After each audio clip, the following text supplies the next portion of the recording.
Hello नमस्कार, स्वागत है अभिनंदन आप सबका। मैं उम्मीद कर रहा हूं कि आप सब लोग अच्छे होंगे और आपकी पढ़ाई लिखाई की प्रक्रिया अच्छी तरीके से चल रही होगी। और इसी प्रक्रिया को और बेहतर बनाने के लिए एक बार फिर से मैं आपके सामने एक और क्लास के साथ उपस्थित हो चुका हूं। और आज का हमारा सेशन आधारित होने वाला है लाइट के ऊपर, प्रकाश के ऊपर।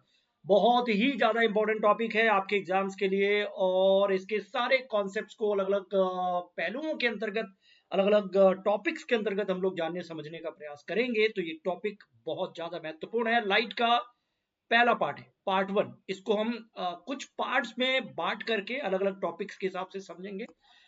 पहले पार्ट में बहुत कुछ है जानने लायक। सबसे पहली चीज, अगर मैं आपसे ये पूछूं कि प्रकाश एक्चुअली में होता क्या है, लाइट एक्चुअली में होता क्या है, तो आपके जहन में जो भी चीजें अभी फिलहाल आ रही है वो आप सोचिए। मैं तो यही बोलूंगा, सोचिए क्या है लाइट। बहुत लोग कहते हैं ये एक ऊर्जा है। बहुत सही बात है, ऊर्जा है, एनर्जी का ही तो रूप है। लाइट हो या फिर साउंड हो, ये सब ऊर्जा है, ठीक बात है। जब हम इसके नेचर को जानने का प्रयास करते हैं, मतलब ऊर्जा तो है, लेकिन कुछ लोग इस ऊर्जा को क्या बोलते हैं, सोर्स बोलते हैं। मतलब इसे स्रोत बोलते हैं। ऐसा स्रोत जिसकी सहायता से किसी वस्तु को देखा जा सकता है, इसके द्वारा विजिबिलिटी आती है। तो हम ठीक है, लाइट की वजह से ही किसी ऑब्जेक्ट को हम देखते हैं। कैसे देखते हैं वो आगे की कहानी है। लेकिन प्रकाश अगर नहीं हो, लाइट नहीं हो, तो हम फिर चीजों को कैसे देख पाएंगे। ठीक बात है, स्रोत भी है, ऊर्जा का एक रूप भी है। और जब हम इसके नेचर को जानने समझने का प्रयास करते हैं कि इसकी प्रकृति क्या होती है, फिजिक्स की भाषा में लाइट एनर्जी है, चलो ठीक है। लेकिन फिजिक्स की भाषा में लाइट की कुछ प्रकृति भी तो होगी। अब बचपन से हम लोग ये जानते आ रहे हैं कि लाइट एक तरीके का तरंग है, ऊर्जा का एक रूप है। और इसे वेव कहा जाता है, तरंग कहा जाता है। इलेक्ट्रोमैग्नेटिक वेव इसको कहते हैं, विद्युत चुंबकीय तरंग इसको कहा जाता है। बचपन से हमें पता है, आज भी ये केस हम लोग जानते हैं, क्योंकि बहुत सारी लाइट की ऐसी घटनाएं हैं जिसमें लाइट वेव की तरह बिहेव करती है, चाहे वो रिफ्लेक्शन हो, रिफ्रैक्शन हो, एंड और भी अन्य घटनाएं। लेकिन 20वीं शताब्दी के कुछ मॉडर्न एक्सपेरिमेंट्स लाइट के संदर्भ में ऐसे भी हुए हैं जिससे ये पता चला है कि लाइट भाई साहब पार्टिकल है, कण है, फोटोन है। तो अब ये दोनों चीजें अगर सही है, ये भी सही है, ये भी सही है, तो क्या इस आधार पर हम कह सकते हैं कि लाइट का बिहेवियर डुअल है, इसकी प्रकृति दोहरी है, दोहरी प्रकृति को ये रिप्रेजेंट करता है। यस, ये कहा जा सकता है, क्योंकि जब नेचर ऑफ लाइट की बात होगी तो ये जरूर बोला जाएगा कि बहुत सारी घटनाओं में लाइट एक वेव है, तरंग है। और अगर तरंग है तो कैसा तरंग है, इलेक्ट्रो मैग्नेटिक वेव आप इसे कह सकते हैं। हिंदी में इसको क्या कहते हैं, विद्युत चुंबकीय तरंग। प्रकाश तरंग है तो कौन सा तरंग है, इलेक्ट्रोमैग्नेटिक वेव। अच्छा, इसको चलने के लिए ना, इस तरह के वेव को चलने के लिए ना मीडियम की जरूरत नहीं होती, नो मीडियम रिक्वायर्ड, है ना। ये वैक्यूम में ट्रेवल कर सकते हैं। जिस वेव को चलने के लिए मीडियम की जरूरत पड़ती है ना, उसे मैकेनिकल वेव कहते हैं। जैसे साउंड को मैकेनिकल वेव या यांत्रिक तरंग कहते हैं, वो बिना मीडियम के ट्रेवल नहीं कर सकते। लेकिन लाइट या इसी तरीके से एक्सरे हो, गामा हो, ये सब इलेक्ट्रोमैग्नेटिक वेव है। तो लाइट एक वेव है, बहुत सारी घटनाओं से ये बात साबित होती है, ठीक बात है, नेचर के हिसाब से। लेकिन एट अ टाइम लाइट को हम पार्टिकल भी कहते हैं, ये भी साबित हो चुका है। तो ये मैं अपनी तरफ से नहीं बोल रहा हूं, ये साइंस बताता है। कण है, इसको फोटोन कण के तौर पर जाना जाता है। इसीलिए इन दोनों नेचर की वजह से लाइट के नेचर को डुअल कहा जाता है, ये याद रख लीजिएगा। एक बेसिक इंट्रोडक्शन है। ऑल्दो ये रिसोर्स तो है ही, ऑल्दो ये एनर्जी का फॉर्म तो है ही, इसकी सहायता से हम किसी वस्तु को देखते हैं ही, ये सब अपनी जगह पे। इसीलिए ये बात अगर लिखी हुई है यहाँ पे कि प्रकाश विद्युत चुंबकीय तरंग या विकिरण का एक रूप है, तो ठीक है, it's an electromagnetic wave, electromagnetic radiation एक तरंग का रूप है जो मानव आंख को दिखाई देता है, ठीक बात है। लेकिन साथ ही साथ ये फोटोन, फोटोन मतलब कण, पार्टिकल, फोटो इलेक्ट्रॉन, फोटोन नामक ऊर्जा के बंडलों से बना है जो तरंगों के रूप में यात्रा करता है। तो ये जो पैकेट्स ऑफ एनर्जी है ना, जिसे हम फोटोन कहते हैं, फोटोन को कण कहा जाता है। और इलेक्ट्रोमैग्नेटिक वेव तो है ही, तो वेव के रूप में ट्रैवल करता है। तो इसी वजह से ये दोनों नेचर कहीं ना कहीं लाइट की खासियत है। और इसी वजह से इसको डुअल नेचर कहते हैं, क्योंकि एक सिस्टम में दो नेचर हो सकता है। हमारा भी कई बार एक नेचर होता है, कई बार दूसरा नेचर होता है, वैसे लाइट में भी है डुअल नेचर। तो अब बहुत ज्यादा अभी डिटेल में इस कॉन्सेप्ट के साथ तो हमें नहीं बढ़ना है, क्योंकि हमें अपने सिलेबस के हिसाब से ही चीजों को डिस्कस करना है। तो थोड़ा सा इंट्रोडक्टरी पॉइंट में मैंने ये बता दिया कि इसका डुअल नेचर है, एक नेचर पार्टिकल कहता है, दूसरा नेचर इलेक्ट्रोमैग्नेटिक वेव कहता है, और यही लाइट की खासियत है। तो ठीक बात है। अब अभी अभी हमने देखा कि लाइट एक रिसोर्स भी है, लाइट एक सोर्स भी है, साधन भी है, ऊर्जा के रूप में इसे हम जानते हैं। इसकी सहायता से किसी वस्तु को हम देख पाते हैं। इसलिए ये प्रश्न अगर यहाँ पूछा जा रहा है ना कि वस्तुओं को दृश्य कौन बनाता है, तो इसका जवाब क्या है?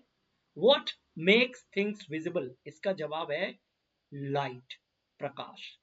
क्योंकि आपको भी पता है हम वस्तु को देखने के साइंस को कैसे क्लासिफाई करते हैं। अब ये देख लो, ये हमारे लिए छाता है, एक वस्तु, और इसके ऊपर लाइट आ रही है, सनलाइट मान लो। आपके लिए मैं सिंपल एग्जांपल दे देता हूं, सनलाइट, सूर्य प्रकाश की किरणें, जिसमें 7 रंगों की किरणें होती है। अगर वो ओरिजिनल कंपोनेंट कलर की बात करें तो सनलाइट में 7 रंग की किरणें होती है ना, विबग्योर जिसको कहते हैं। अब ये सातों के सातों रंग इस ऑब्जेक्ट के ऊपर, इस वस्तु के ऊपर गिर रही है, ठीक बात है। लेकिन एक चीज आप देखेंगे कि इस 7 में से सिर्फ एक ही लाइट रेज है जो रिफ्लेक्ट हो रही है, बाउंस बैक हो रही है, बाकी सब अब्सॉर्ब हो रही है। तो जो लाइट रेज यहां रिफ्लेक्ट होकर के इधर की तरफ जा रही है ना, आंखों को यही लाइट रेज की कलर इस वस्तु के कलर के रूप में दिखाई देगी।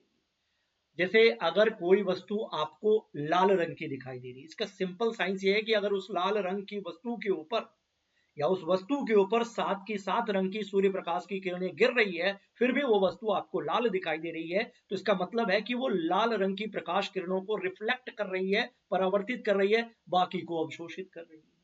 जो वस्तु जिस लाइट रेज के को रिफ्लेक्ट करती है, उसका कलर कॉम्बिनेशन वैसा ही होता है। ये लाल रंग को रिफ्लेक्ट करे तो ये वस्तु लाल दिखाई दे रही है। लेकिन ऐसा हो सकता है, कई सारे केस हो सकते हैं। अगर मैं केस 2 की बात करूं कि एक ऑब्जेक्ट है, इसके ऊपर जितनी लाइट रेज गिर रही है सबको अवशोषित किया जा सकता है, किया जा रहा है, ऑल अब्जॉर्प्शन, सबका अवशोषण, किसी का रिफ्लेक्शन नहीं हो रहा है, नो रिफ्लेक्शन। तो ऐसी स्थिति में ये वस्तु दिखाई नहीं देगी, और इसी चीज को ब्लैक कहा जाता है। ब्लैक मतलब नो रिफ्लेक्शन। काला जिसको हम कहते हैं ना फिजिक्स में, काला का मतलब किसी भी लाइट रेज का नो रिफ्लेक्शन, अब्जॉर्प्शन ही अब्जॉर्प्शन है ना।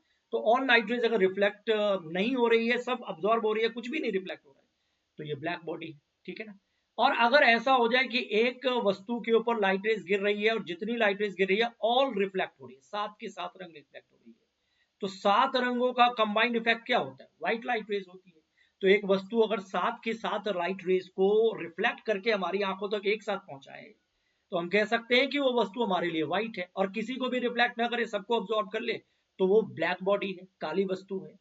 तो और अगर ग्रीन को रिफ्लेक्ट करे, बाकी को अब्सॉर्ब कर ले, बाकी 6 के 6 को अब्सॉर्ब कर ले, तो वस्तु ग्रीन दिखाई देगी।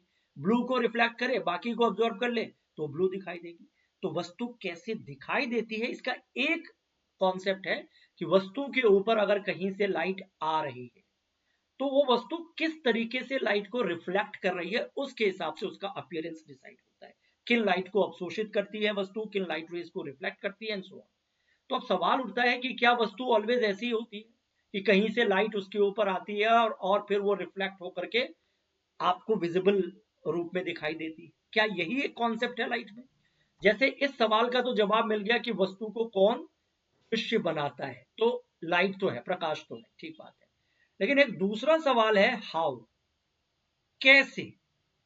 तो इस प्रश्न का एक जवाब तो हमें मिला है कि वस्तु के 2 पैटर्न होते हैं। एक वो वस्तु जिसके ऊपर कोई लाइट कहीं से आ रही है, उसकी अपनी लाइट रेज नहीं है, वो वस्तु लाइट खुद इमिट नहीं कर रही है। वो ऐसी वस्तु है जिसके ऊपर सूरज की किरणें आ रही है, कोई और लाइट रेज आ रही है, और वो उसमें से कुछ लाइट रेज रिफ्लेक्ट हो रही है, एक आध रिफ्लेक्ट हो रही है, और ये आंखों तक पहुंच रही है। तो ये तो एक केस है, ऐसे हम देखते हैं। लेकिन कुछ वस्तु ऐसे भी होती है, जैसे कैंडल को याद करो, मोमबत्ती को याद करो, इसकी रोशनी को याद करो, ये इसकी अपनी लाइट है, आपको खुद दिखाई दे रही है, इसको किसी अन्य लाइट रेज की जरूरत नहीं है। एक बल्ब की रोशनी को याद करो, बल्ब आपको अपनी रोशनी से दिखाई देती है। तो ऐसे भी तो वस्तु दिखाई देती है। अब सन की बात करेंगे, सन की अपनी लाइट है, लेकिन चंद्रमा की अपनी लाइट रेज नहीं है ना। सन की किरणें चंद्रमा पे पहुंचती तो चंद्रमा से वो रिफ्लेक्ट हो रही है, ठीक है। तो वो इस कैटेगरी में आएगी चंद्रमा, और सन को हम इस कैटेगरी में रखेंगे। यानी कुल मिलाकर के हम कह सकते हैं कि हमारे सामने दो तरह के ऑब्जेक्ट आ गए। एक वो ऑब्जेक्ट, ये एक वो वस्तु जिसको हम देखते हैं और उनकी अपनी रोशनी है, स्वयं की रोशनी है, चाहे सूर्य हो या कोई स्टार हो, तारे हो, या मोमबत्ती हो, इलेक्ट्रिकल बल्ब हो, या जुगनू हो। इन वस्तुओं को क्या कहा जाता है पता है? इनको हम लोग कहते हैं, जिनकी अपनी रोशनी है, ल्यूमिनस ऑब्जेक्ट इसको कहते हैं। इसको दीप्त वस्तु कहा जाता है। दीप्त, खुद की रोशनी, टॉर्च की रोशनी, सूरज, स्टार, या फिर जुगनू की रोशनी। लेकिन ये बुक है, या फिर ये टेबल है, चेयर है, ये सब जो वस्तु है ना, इसको हम नॉन लुमिनस ऑब्जेक्ट, इल्यूमिनेटेड भी इसको कहते हैं, इसको अदीप्त कहते हैं, या फिर हम इसको क्या कह सकते हैं, कई बार इसे प्रदीप्त भी कहा जाता है। मतलब दो प्रकार के ऑब्जेक्ट हो गए। देखो, प्रदीप्त यानी अदीप्त, इल्यूमिनेटेड, आपके चारों ओर की लगभग सभी वस्तुएं आपको परावर्तित प्रकाश के कारण आमतौर पर दिखाई देती है। उसके ऊपर जो लाइट कहीं से आ रही है वो रिफ्लेक्ट करती है। जैसे चंद्रमा सूर्य के प्रकाश को प्राप्त करके फिर वो लाइट रेज को रिफ्लेक्ट करती है, कुछ उस हिसाब से आपको दिखाई देती है ना। इस प्रकार हम चंद्रमा को देखते हैं, है ना। जो पिंड दूसरी वस्तु के प्रकाश में चमकते हैं ना, उन पिंड को हम अदीप्त या प्रदीप्त कहते हैं। नॉन लुमिनस बोलो, इनकी अपनी लाइट नहीं है, दूसरी लाइट के प्रेजेंस में आपको दिखाई देती है, तो इनको प्रदीप्त कह सकते हैं, इल्यूमिनेटेड भी कह सकते हैं, ठीक है ना। इन जिनकी अपनी रोशनी हो, ये चलो एक हो गया इल्यूमिनेटेड। अब जिनकी अपनी रोशनी है, जैसे जुगनू है, टॉर्च है, सूर्य है, मोमबत्ती है, इनकी ज्वाला है, विद्युत लैंप है, इनकी खुद की रोशनी है, ये सीधे हमारी आंखों पर रोशनी आती है। इन पिंडों को हम इसी के कारण देखते हैं, खुद के प्रकाश को उत्सर्जित करती है, स्वयं के प्रकाश को उत्सर्जित करती है, तो हम इसको क्या बोलेंगे? लुमिनस ऑब्जेक्ट बोलेंगे। तो बड़ा सिंपल है, दो तरीके से हम वस्तुओं को फिलहाल के लिए कह सकते हैं कि देख सकते हैं। कौन दृश्यमान बनाता है? वो लाइट बनाता है। कैसे?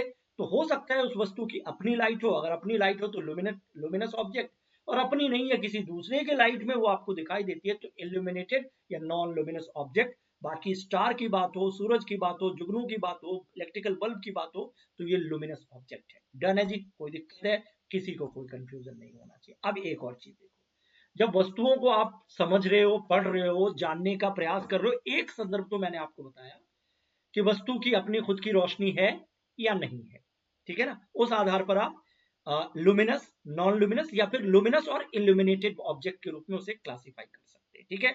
दीप्त प्रदीप्त बोलो या फिर दीप्त अदीप्त बोलो, चलेगा, ठीक है। शब्दों पे आपका कमांड होना चाहिए, ठीक है, अब जान चुके हैं। लेकिन इसी संदर्भ में लाइट के कॉन्टेक्स्ट में वस्तुओं को एक और तरीके से पढ़ा जाता है, और यहां से भी प्रश्न बनते हैं। तो ये सब लाइट के प्रैक्टिकल एग्जाम्पल से संबंधित कॉमन कॉन्सेप्ट है, सबको पता होना चाहिए। जैसे आपने देखा होगा कि किसी वस्तु के ऊपर आप कहीं से लाइट रेज, टॉर्च की रोशनी या कुछ भी लाइट रेज ऐसे डालते हो, और वो वस्तु ऐसी है कि लाइट रेज पूरी तरीके से पास हो रही है। जैसे पहला ऑब्जेक्ट आप देखो, टॉर्च की रोशनी आप डाल रहे हो इस वस्तु के ऊपर, ये ऑब्जेक्ट है, ठीक है ना। सारी लाइट रेज पास हो रही है, इस ऑब्जेक्ट को ट्रांसपेरेंट बोलेंगे कि नहीं बोलेंगे? जैसे कांच होता है, कांच के ऊपर अगर आप रोशनी डालते हो तो क्या होता है? पूरी रोशनी पार हो जाती है कांच की, तो ट्रांसपेरेंट है। अगर पानी, कांच के बोतल में आपने पानी रखा, क्लीन वाटर, मटमैले वाटर की बात नहीं करो, क्लीन वाटर, तो उसमें भी लाइट डालोगे तो लाइट पास हो जाती है। एयर की बात करो, एयर में भी वही होता है, लाइट पास हो जाती है, इसको ट्रांसपेरेंट कहते हैं। तो लाइट एक ऐसी ऑब्जेक्ट जो अपने से होकर के पूरी तरीके से कंप्लीटली लाइट को अलाउ कर देती है, ट्रांसपेरेंट है। ग्लास, कांच से लेकर के क्लीन वाटर तक और एयर तक इसके एग्जाम्पल हो सकते हैं। लेकिन कुछ ऐसे भी तो ऑब्जेक्ट होते हैं, अगर ये वन ऑब्जेक्ट है तो ऑब्जेक्ट नंबर टू भी तो है ये, जिसके ऊपर आप लाइट डालते हो ना, बिल्कुल लाइट पास ही नहीं होती है। जैसे टेबल है, चेयर है, बुक है ना, पत्थर है, इसके ऊपर लाइट डालोगे कुछ भी पास होगी? नहीं होगी। इसको क्या बोलते हैं? इसको बोलते हैं ओपेक ऑब्जेक्ट, अपारदर्शी। लाइट बिल्कुल अलाउ नहीं हो रही है, यहाँ की यहीं रह रही है, इसमें तो पूरा पास हो रही थी। जैसे लकड़ी हो गया, पत्थर हो गया, टेबल हो गया, चेयर हो गया, इसके ऊपर रोशनी डालते तो उसको क्रॉस करके लाइट नहीं जाती है, तो हम इसको क्या बोल सकते हैं? लकड़ी, पत्थर, इन सबको ओपेक ऑब्जेक्ट कहते हैं। ठीक है जी। अब तीसरा आपके सामने ऑब्जेक्ट है O3, ऑब्जेक्ट 3। कुछ ऐसे ऑब्जेक्ट होते हैं ना जिसके ऊपर जब आप लाइट डालोगे ना तो इन दोनों का कॉम्बिनेशन दिखेगा, मतलब कुछ लाइट तो पास हो रही है और कुछ नहीं हो रही है। रोशनी डाल रहे हो तो पूरी तरीके से लाइट जा भी नहीं रही और पूरी तरीके से रुक भी नहीं रही है, बीच में। इसको बीच वाले केस में रखते हैं और इसको पारभासी कहते हैं, ट्रांसलूसेंट कहते हैं। जैसे एक पेपर है, पेपर के ऊपर ऑयल अगर लगा हुआ है, बटर पेपर जिसको आप कह दो, तैलीय पेपर कह दो, उसके ऊपर रोशनी डालोगे तो कुछ रोशनी निकलेगी, कुछ नहीं निकलेगी, है ना। फ्रॉस्टेड ग्लास है, बटर पेपर है, ये ट्रांसलूसेंट का एग्जाम्पल है। यानी कुल मिलाकर के किसी वस्तु से प्रकाश का संचरण इस बात पर निर्भर करता है कि वो वस्तु कैसी है, ट्रांसपेरेंट है, ओपेक है या ट्रांसलूसेंट है। और ये तीनों शब्द आपको पता होना चाहिए। यदि हम किसी वस्तु के आर पार नहीं देख सकते तो उसे अपारदर्शी कहते हैं। और अपारदर्शी के लिए अंग्रेजी शब्द कौन सा चलता है? ओपेक चलता है।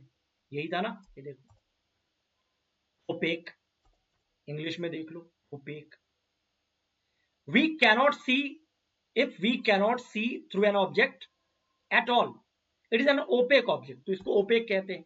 पत्थर, लकड़ी, कुछ भी ले लो, यदि आप किसी वस्तु के आर पार देख सकते हैं तो वो वस्तु प्रकाश को अपने अंदर से जाने की इजाजत देते हैं। कांच हो गया, उसको ट्रांसपेरेंट कहते हैं, या साफ पानी हो गया, ठीक है ना।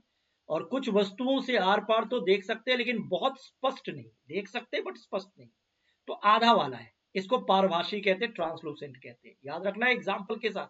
ट्रांसलूसेंट किसको कहते हैं? ट्रांसपेरेंट सबको पता है, और ओपेक किसको कहते हैं? ये सबको पता होना चाहिए। तो लाइट अलाउ करेगी बॉडी या नहीं करेगी, उसके नेचर पे डिपेंड करता है, और उसी आधार पर ओपेक, ट्रांसपेरेंट, ट्रांसलूसेंट या ट्रांसलूसेंट, ट्रांसपेरेंट, ओपेक के रूप में ऑब्जेक्ट को क्लासिफाई किया जाता है। तो क्या ये प्रश्न आपके लिए सहज है? ट्रांसलूसेंट ऑब्जेक्ट क्या है? अब सिंपल सा प्रश्न है। ये पारभाषु वस्तुएं वे वस्तुएं हैं जिनके माध्यम से हम बिल्कुल नहीं देख पाते हैं। ट्रांसलूसेंट से बिल्कुल नहीं देख पाएंगे, या बिल्कुल स्पष्ट तौर पर देख पाएंगे, या can see but not very clearly. And ये तो आंसर नहीं होगा, इन्हीं तीन में से कोई एक आंसर होगा। तो हमने देखा जिससे हम बिल्कुल नहीं देख पाते हैं आर पार, वो तो ओपेक है, नॉन ट्रांसपेरेंट है ना। जिससे क्लियरली देख पाते हैं, स्वच्छ जल या फिर कांच, उसको तो हम ट्रांसपेरेंट बोलते हैं। तो ये ट्रांसलूसेंट तो बीच में आता है, तो फिर क्या हो जाएगा इसका सही आंसर? तीसरा विकल्प, यानी देख सकते हैं बट उतना अच्छा नहीं। ठीक है। उसी तरीके से अगर आपके सामने ये विकल्प आ जाए कि उन समूहों को चुनिए 4 ऑप्शंस में से जो पारदर्शी माध्यम को प्रदर्शित करता है, ट्रांसपेरेंट मतलब जिससे लाइट पूरी तरीके से अलाउ हो जाती है। अब ग्लास, वाटर, यहां वाटर लिखा हुआ है तो वाटर को मैं क्लीन वाटर ही मान के चल रहा हूं। एंड फिल्टर पेपर, क्या ये सही है?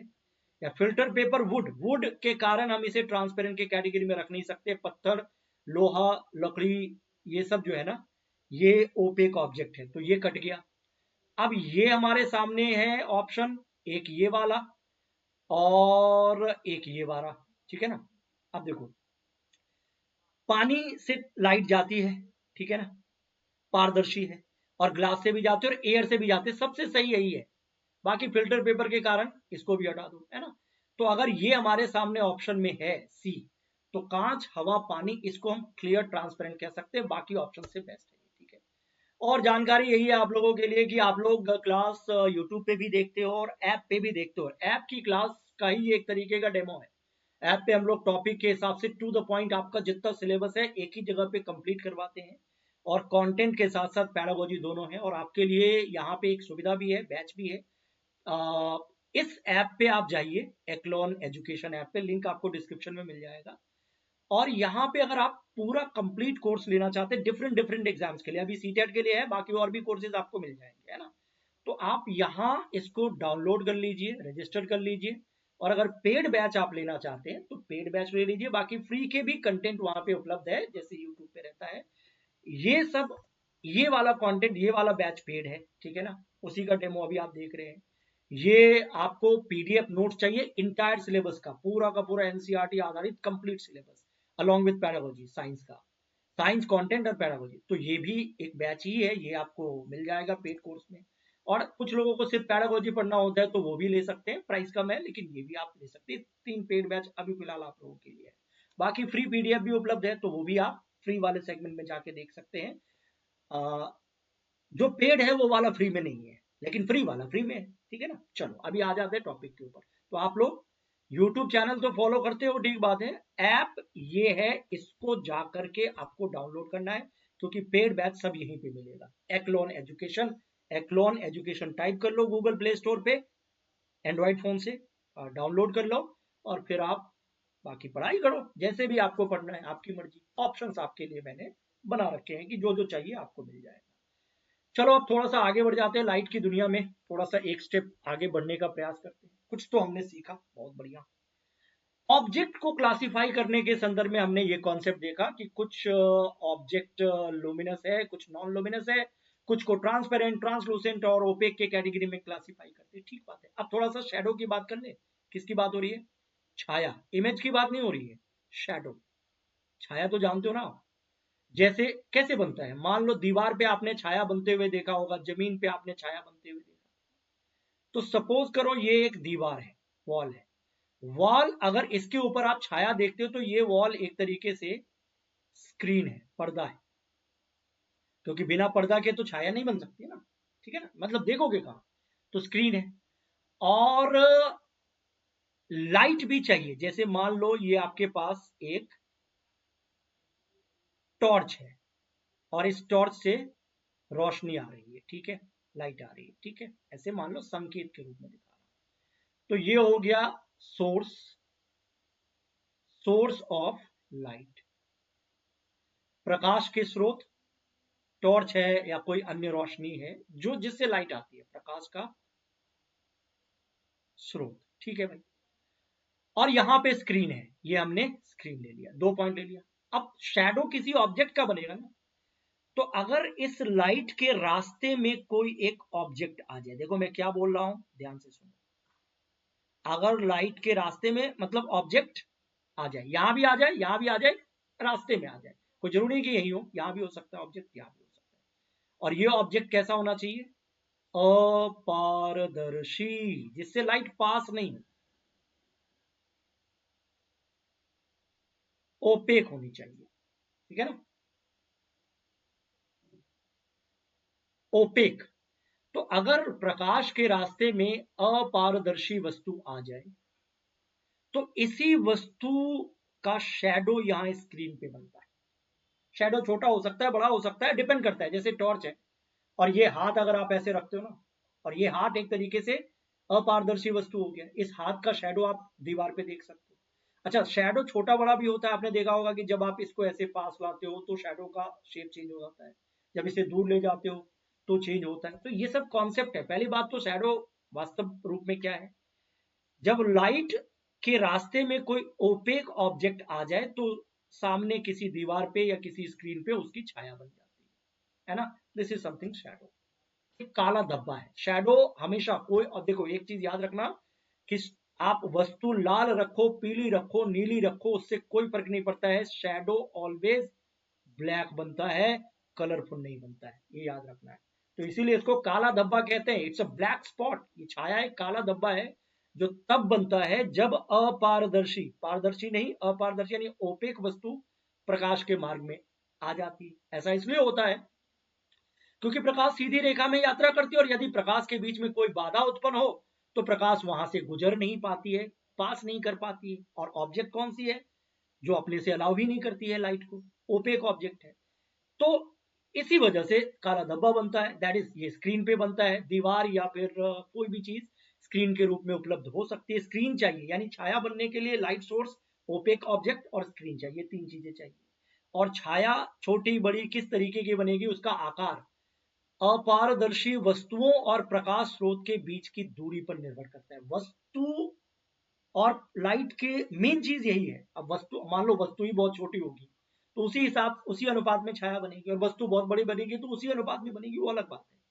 लेकिन अगर एक ही तरह की वस्तु है और लाइट सोर्स और वस्तु के बीच की दूरी कम ज्यादा हो रही है, तो फिर शेप जो है ना, शैडो साइज जो है ना, उस पर फर्क पड़ेगा। और सबसे बड़ी बात ये आपको अपने अनुभव से और फिजिक्स के कॉन्सेप्ट से याद रखना है। क्या लिखा है कि छाया का आकार प्रकाश स्रोत और उसे अवरुद्ध करने वाले वस्तु के बीच की दूरी पर निर्भर करती है। किस पे निर्भर करती है, ये पूछा जाता है, और ये आप जानते हैं। अब क्या है प्रकाश स्रोत? ये बड़ा इंपॉर्टेंट है। प्रकाश स्रोत वस्तु के जितनी करीब होगी, छाया उतनी ही बड़ी। मतलब ये देखो, ये टॉर्च है मान लो, और ये वस्तु है, ठीक है। अगर ये पास है तो इसकी छाया अगर स्क्रीन पे बनेगी ना, ये अगर वस्तु और लाइट के बीच दूरी कम है, नजदीक है, इसकी छाया बड़ी बनेगी, और जब आप इसको दूर ले जाओगे तो छोटी बनेगी। कहने का मतलब ये वाला विजुअल देखो, ये एक ऑब्जेक्ट है, ए नाम है A1, और ये भी A1 ही है। दोनों में फर्क क्या है? ये टॉर्च है, इसमें देखो, इस वस्तु और टॉर्च के बीच की दूरी क्या है? D1, और इसमें देखो D2। क्लियरली फोटो क्या लग रहा है? फोटो देखने से क्या लग रहा है कि D2 is greater than D1। क्या लिखा था कि दूरी अगर कम होगी, अब देखो इसकी छाया इतनी बड़ी है, ठीक है ना, यही है ना, ये पूरा शैडो ही है ना ये, और इसकी छाया देखो इतनी बड़ी। तो जब दूरी ज्यादा तो छाया छोटी। जैसे जैसे स्रोत वस्तु से दूर जाती है, यानी डिस्टेंस बढ़ता है, तो शैडो छोटी होने लगती है, और जब वस्तु नजदीक आएगी तो शैडो बड़ी होने लगती है। तो ये याद रखोगे, as the source moves closer the shadow grows larger. ये चित्र याद रखना। यहां कई तरीके से सवाल पूछे जा सकते हैं। D2 is greater than D1, तो फिर S1 S2 का क्या रिलेशन होगा, शैडो 1 शैडो 2 का क्या रिलेशन होगा। तो आप सोचो, ये शैडो 1 है, ये शैडो 2 है, इनमें क्या रिलेशन होगा। तो दूरी और शैडो साइज में किस तरीके का रिलेशन होता है? दूरी कम शैडो बड़ा, दूरी ज्यादा शैडो छोटा, ये याद रख लोगे। और शैडो ऑलवेज ब्लैक बनता है, ये भी याद रख लोगे। और शैडो कब बनता है, ये तो आपको पता ही है, कि जब प्रकाश और स्क्रीन के बीच में लाइट के रास्ते में कोई ओपेक ऑब्जेक्ट आ जाए, ये तो शैडो है। ठीक है जी, तो चलो शैडो का केस हमें समझ में आ गया। अब एक सिंपल कैमरे की बात कर ले। आमतौर पर जो हम सोफिस्टिकेटेड कैमरा वगैरह देखते हैं, जो थोड़ा सा टेक्निकल होता है, वो थोड़ा डिजाइन कैमरा होता है, और उसमें क्या लगा होता है? लेंस। और लेंस की सहायता से किसी ऑब्जेक्ट को कैप्चर किया जाता है, पिक्चर लिया जाता है, एंड बाकी की तकनीकी प्रक्रिया आगे बढ़ती है। बट एक ऐसा कैमरा जिसमें लेंस ना हो, नो लेंस, तो क्या ऐसा कैमरा बनाना संभव है? इसको सिंपल कैमरा कहते हैं। यही तो है पिन होल कैमरा। इसको मैं लेंस के बिना बना हुआ एक साधारण सामग्री से बना हुआ सिंपल कैमरा बोलता हूं, जो आप भी बना सकते हो, अभी के भी घर में बना सकते हो। ये देख रहे हो, एक बॉक्स है, और इस बॉक्स में यहां सामने की तरफ एक छोटा सा छेद कर दिया जाता है, ताकि लाइट इस छेद से पास हो, ठीक है, अंदर जाए। और ये पीछे जो बॉक्स के अंदर है ना, ये जो दीवार है, वो एक स्क्रीन है। अब किसी ऑब्जेक्ट से होकर के लाइट सीधी रेखा में गमन करती है, और ये बॉक्स के अंदर जो ये छोटा सा छेद आपने बनाया है, उससे होकर के लाइट आगे बढ़ गई, यहां पहुंच गई। एक दूसरे पॉइंट से लाइट इसी होल से निकलते हुए आगे पहुंच गई, और ये दोनों लाइट इस वस्तु की इमेज यहां बना देती, ठीक है ना। तो यही है pin hole camera. Simple system से आप बना सकते हैं, बिना लेंस के, नो लेंस। अब आप क्लियरली देखो कि इसमें जो इमेज बन रही है ना, ये इमेज, इसका नेचर क्या है, यहां से सवाल पूछा जाता है। पहली चीज तो आपको ये पता होना चाहिए कि साधारण सामग्री से पिन होल कैमरा बनाया जा सकता है। बोलो हाँ, ठीक है। इसका उपयोग सूर्य और अति दीप्त वस्तुओं के प्रतिबिंब को देखने के लिए किया जाता है, किसी की भी प्रतिबिंब को देखने के लिए किया जा सकता है। और एक साधारण कैमरा, इसमें कोई लेंस नहीं होता। इस पिन होल कैमरा में प्रकाश को एक छोटे पिन के आकार के छेद से गुजारा जाता है, जिसके चारों ओर उचित आवरण करके प्रकाश रोधी बनाया जाता है ना। और एक सिस्टम बना दिया जाता है, और सामने स्क्रीन भी व्यवस्था कर दी जाती है, बॉक्स में ही एडजस्टमेंट कर दिया जाता है। और इस कैमरे के द्वारा जो इमेज बनती है ना, पिन होल कैमरे के जरिए, दोनों लाइटें देख रहे हो, यहां दोनों लाइटें एक्चुअली में मिल रही है, आ रही है, ठीक है ना। तो इस इमेज को रियल इमेज कहा जाता है। रियल इमेज बनती है, ये पॉइंट याद रखना है। और आपने सुना होगा कि रियल इमेज इन्वर्टेड होती है, उल्टी होती है, ये भी याद रख लोगे। तो क्या लिखा हुआ है? वास्तविक, उल्टा और वस्तु से छोटा और कलरफुल इमेज बन रही है, जो जैसी कलर है वैसी बन रही है। लेकिन वास्तविक वस्तु से छोटी इमेज और उल्टी इमेज बन रही है। पेड़ सीधी है, ऐसे है, तो इमेज उल्टी बन रही है। ये 3-4 पॉइंट प्रश्न है, ये पूछा जा सकता है, सिंपली सिंपली ये आ सकता है। और प्रकृति में भी पिन होल कैमरा हमारे आसपास मौजूद है। ये प्रकृति में जो पिन होल कैमरा है ना, वृक्ष के नीचे ये जो स्पॉट दिखते हैं ना, ये भी पिन होल कैमरा ही है। वो पेड़ है ना, पेड़ की जो पत्तियां होती है, उनके बीच जो गैप होता है ना, उनसे लाइट आती है, ठीक है ना। तो एक तरीके से नेचुरल पिन होल कैमरा हमारे आसपास भी होते हैं और हम बक्से से बना भी सकते हैं, तो ये भी केस है। तो पिन होल कैमरा से इमेज कैसी बनती है, ये सबसे इंपॉर्टेंट चीज है, याद रखना। ये बहुत बार पूछा गया है। रियल, उल्टी, वस्तु से छोटी, ठीक बात है। और साधारण सामग्री से बिना लेंस के इस कैमरे को बनाया जा सकता है, दैट इज सिंपल कैमरा। प्रकृति में भी मौजूद होता है, ठीक बात है, चलो ठीक है, ओके। अब लाइट के अगले कॉन्सेप्ट की तरफ आ जाते हैं। ये सब बहुत इंपॉर्टेंट बेसिक कॉन्सेप्ट थे, ये हमें जानना ही चाहिए किसी भी कीमत पर। अब लाइट के प्रॉपर्टीज को डिकोड करने का टाइम आ गया, क्योंकि यहां से बहुत सारे प्रश्न बनते हैं। प्रकाश का परावर्तन, वैसे आप इसके बारे में अच्छी तरीके से जानते हो, उस विजुअल को देखो, कहीं से लाइट आ रही है, बोलो हाँ आ रही है, आ रही है तो आने दो। ये इनकमिंग लाइट है, किसी सरफेस पे गिर रही है, यहाँ पे गिर रही है, गिरने दो। और यहां से गिरने के बाद आने वाली यही लाइट रेस बाउंस बैक हो रही है, यही तो रिफ्लेक्शन है। और इसी रिफ्लेक्शन के कारण हम किसी ऑब्जेक्ट को देखते भी है। मिरर का कॉन्सेप्ट जो आप आगे पढ़ोगे ना, दर्पण, आपको लेंस भी पढ़ना है, लेकिन वो इस प्रिंसिपल पे काम नहीं करता है। मैं मिरर की बात कर रहा हूं। मिरर से जब किसी ऑब्जेक्ट की इमेज बनती है, तो मिरर के ऊपर जब लाइट पहुंचती है तो लाइट से रिफ्लेक्शन होता है। आफ्टर रिफ्लेक्शन दर्पण से इमेज बनती है। इसका पूरा साइंस अभी आपको पढ़ना है। लेंस में अपवर्तन होता है, रिफ्रैक्शन होता है, लेकिन दर्पण में रिफ्लेक्शन होता है। और रिफ्लेक्शन है क्या, सीधा जब किसी सरफेस के ऊपर कोई इनकमिंग लाइट रेस फॉल करती है और इसी पॉइंट से ये बाउंस बैक होकर के वापस आ जाए, तो इसको रिफ्लेक्शन कहते हैं। इस आने वाली लाइट रेस को, इनकमिंग लाइट रेस को आपतित किरण कहा जाता है। क्या कहते हैं इसको, आपतित किरण। कहीं पे लिखा होगा इंसिडेंट रे, ये देख लो, ये लाइट कहीं से आ रही है, टॉर्च की रोशनी है मान लो कुछ भी, तो इसको हम क्या बोलेंगे, आपतित किरण। चलो भैया, आपतित किरण। और जो बाउंस बैक होकर के लाइट रेज लौट रही है, इसको कहते हैं परावर्तित किरण, क्योंकि परावर्तन के बाद ये लाइट लौट रही है, तो रिफ्लेक्टेड रेज इसको कहा जाता है। और सबसे बड़ी बात कि जिस पॉइंट पे ये लाइट रेज गिर रही है ना, देखो इसी चीज को आप देखो कि ये पॉइंट है, इस पे लाइट गिर रही है। अब रेफरेंस के लिए इस पॉइंट पे कोई एक सीधी रेखा आप इमेजिन करो, इमेजिनरी लाइन खींचो। ऐसे ऐसी कोई लाइन होती नहीं है, बस परपेंडिकुलर लाइन ऐसे इमेजिन करने के लिए कॉन्सेप्ट कहता है। चलो ये इमेजिन कर लिया, ये क्या है, 90 डिग्री, जिस सरफेस पे लाइट गिर रही है ना उसके ऊपर ये 90 डिग्री का कोण बना रही है, ठीक है ना। तो इसको पता है क्या बोलते हैं, इसको नॉर्मल लाइन कहते हैं। नॉर्मल, हिंदी में सामान्य मत बोलना, इसको अभिलंब कहते हैं, लंबवत होता है ये, 90 डिग्री पे सरफेस पे होता है। आप कहेंगे इसकी क्या जरूरत है, जरूरत रेफरेंस के लिए होता है सिंपली, ऐसी कोई लाइन होती नहीं है।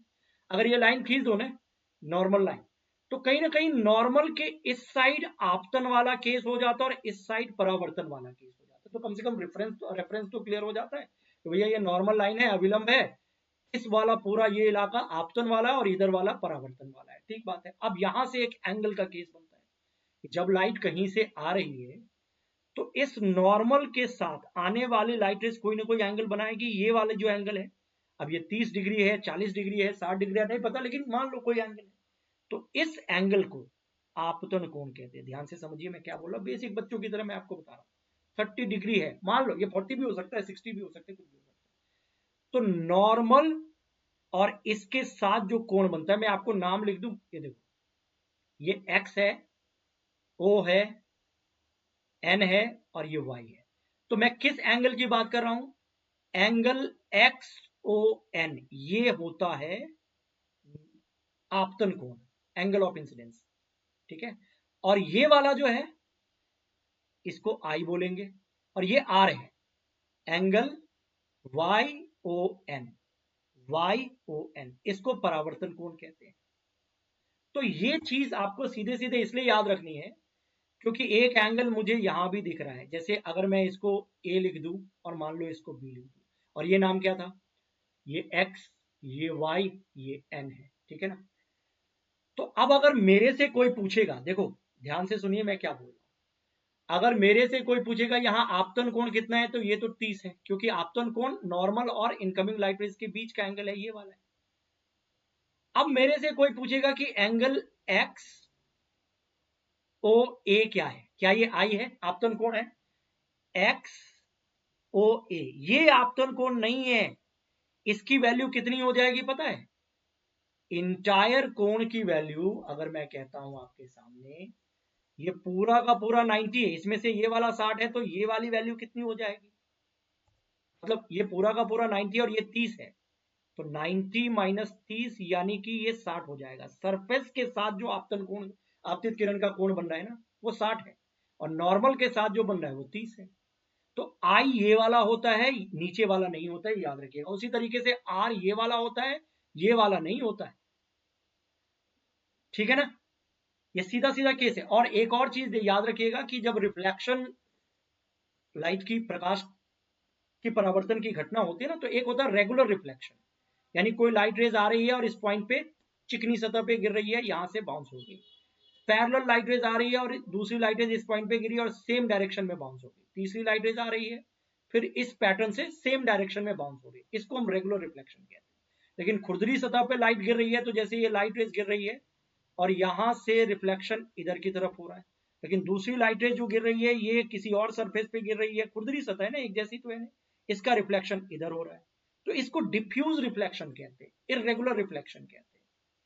यानी कहने का मतलब ये है, सिंपल मैं बोल रहा हूं, अगर ऐसा हो रहा है, एक ही डायरेक्शन के पैटर्न को लाइट फॉलो कर रहा है, तो ये रेगुलर रिफ्लेक्शन है। लेकिन अगर खुरदरी सतह पे हो रहा है, मतलब ये लाइट रेज इधर आ रही है और इधर इसका रिफ्लेक्शन है, और ये लाइट रेज इधर आ रही है, इसका रिफ्लेक्शन इधर हो रहा है, तो सेम पैटर्न को फॉलो नहीं कर रही है, इसको डिफ्यूज रिफ्लेक्शन कहते हैं, इररेगुलर बोलते हैं, ये रेगुलर है। तो रिफ्लेक्शन दोनों तरह के होते हैं, डिपेंड करता है सरफेस कैसा है। ठीक है, ये आपको याद रखना है। और जब रिफ्लेक्शन की घटना कहीं भी होती है ना, तो ऑलवेज आपको क्या याद रखना है? सबसे पहली चीज याद रखना है कि ये रूल को फॉलो करती है, और इस रूल से भी कुछ कुछ प्रश्न बनाए जा सकते हैं, तो सिंपल है लेकिन आप समझ लो। ये शायद आप जानते होंगे कि एंगल आई हमेशा एंगल आर के बराबर होता है, यही होता है ना। जैसे अगर ये नॉर्मल है, ये लाइट रेज इधर आ रही है, ये एक्स है और ये वाई है, ये ओ पॉइंट है, तो ये जो एंगल एक्स ओ एन है, यही तो आई है, और जितना आई होगा वो बराबर होगा एंगल वाई ओ एन के। यानी अगर ये 60 डिग्री है तो ये भी 60 डिग्री, अगर आई एंगल 60 डिग्री है तो आर भी 60 है, या अगर ये 30 डिग्री है तो ये भी 30 होगा। सिंपल सी बात है, जितना आपतन कोण उतना परावर्तन कोण, करके देख लो आप, ऐसा ही होता है। ठीक है। और दूसरी बात, ये जो तीनों लाइट रेज है ना, इस चित्र में आप देखो, आपतित किरण, परावर्तित किरण और ये नॉर्मल लाइन, ये तीनों एक ही प्लेन में होती है, इनका पॉइंट ऑफ ओरिजिन ऐसे होता है, एक ही प्लेन। अब जैसे एक पेपर है, पेपर के ऊपर लाइट रेज आ रही है, तो ये मान लो पेपर है, इसके ऊपर लाइट आ रही है, ठीक है, इनकमिंग लाइट रेज, और रिफ्लेक्शन भी यहीं से होगा, इसी प्लेन पे, इनका पॉइंट ऑफ ओरिजिन यही होगा, और नॉर्मल भी इसी पे होगा।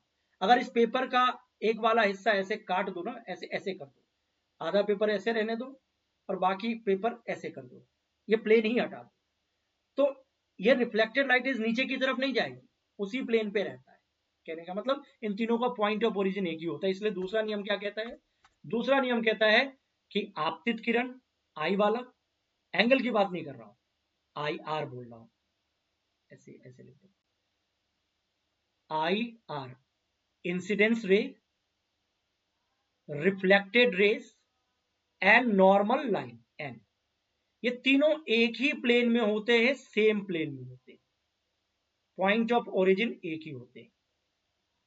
ये प्लेन है तो यही होगा। अब पेपर को आधा नीचे मोड़ दोगे तो इसका मतलब नहीं कि वो लाइट नीचे चली जाएगी, नहीं, उसी प्लेन पे रहेगा। ठीक है, तो ये दोनों पॉइंट आपको पता है। आपतन कोण परावर्तन कोण के बराबर होता है, परावर्तन का पहला नियम यही है। और बाकी तीनों लाइन, नॉर्मल लाइन, आपतित किरण, परावर्तित किरण, एक ही तल में होते हैं, एक ही प्लेन में होते हैं, तो ये दोनों मैंने थोड़ा सा एक्सप्लेन कर दिया। आप देखो यहाँ पे एक चीज याद रखना है, अब इसी आधार पर अगर आपसे ये पूछ दिया जाए, इसी रूल के आधार पर, जैसे देखो मैं एक सिंपल स्टेटमेंट बोल रहा हूं कि कोई लाइट रेज किसी सतह पे गिर रही है और उस सतह के साथ उसका जो कोण बन रहा है, एक लाइट रेज कहीं से आ रही है और किसी सरफेस पे गिर रही है और उस सरफेस के साथ जो उसका कोण बन रहा है, ये 20 डिग्री का कोण बन रहा है, मान लो, ऐसा मैं बोल रहा हूं। ये सवाल मैंने क्या बोला? If light rays is coming from somewhere and it is just colliding on a particular surface and making an angle of 20 degree with that surface, क्या ये आई है? आई नहीं है, ये 20 डिग्री का एंगल बना रही है। अब इसी में मैं जोड़ दूं कि अगर 20 डिग्री का एंगल बना रही है तो फिर यहां आई की वैल्यू क्या होगी, एक सवाल। फिर आर की वैल्यू, एंगल आर की वैल्यू क्या होगी, आई निकल गया तो आर भी निकल जाएगा, दूसरा सवाल। तीसरा सवाल आपसे यह भी पूछा जा सकता है कि एंगल आई और एंगल आर कितना होगा, जोड़ के बताओ। इसी प्रश्न में मैंने ये 2-3 तरह का पैटर्न दे दिया, ये आया हुआ है प्रश्न। तो अब देखो, ये तो यहां से 20 डिग्री का एंगल है ना। अब अगर मैं यहां पे नॉर्मल खींचूं तो नॉर्मल और पूरा ये एंगल तो 90 होता है, उसमें से ये 20 है, तो ये कितना होना चाहिए, 70 होना चाहिए। यानी आई यहां पे 70 है। अगर ये सरफेस के साथ 20 डिग्री का कोण बना रही है तो इसका मतलब आई एंगल 70 है, और अगर आई 70 है तो आर भी 70 होगा, क्योंकि जितना आई होता है उतना ही आर होता है। तो इस प्रश्न का जवाब है 70, इस प्रश्न का जवाब है 70 डिग्री, और इस प्रश्न का जवाब है 70 + 70 140। समझ में आ गया? अब 20 के बदले में 30 लिख दे, 40 लिख दे, क्या फर्क पड़ता है, आप कैलकुलेट कर लो। ये बड़ा दिलचस्प सवाल है। तो जैसे ही ये प्रश्न देखे कि एक लाइट रेज किसी सरफेस पे गिरे और सरफेस के साथ 20 डिग्री का कोण बना रही है, तो आप ये मत सोचना कि आई एंगल 20 है, वो 20 नहीं है, आई कुछ और होगा। सोचो, यहाँ 70 है आई, और आर भी 70 होगा, और आई प्लस आर 70 + 70 140 हो जाएगा।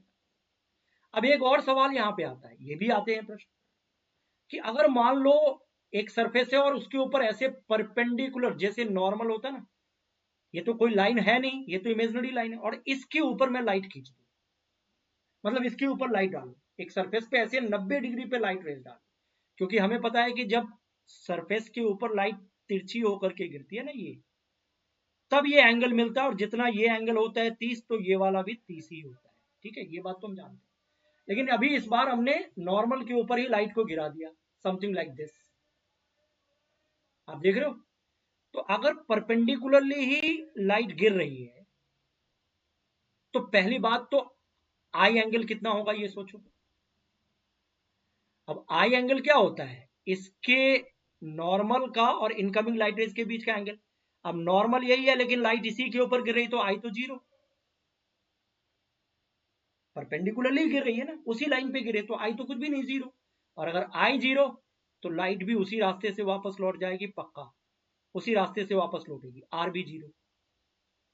अगर आपसे पूछा जाए कि ये वाला सवाल, What would happen if I threw the light on the mirror along the normal, यानी यदि मैं नॉर्मल के ऊपर ही लाइट डाल दूं, नॉर्मल लाइन ऐसी कोई होती नहीं, लेकिन उसी तरीके से डाल दूं,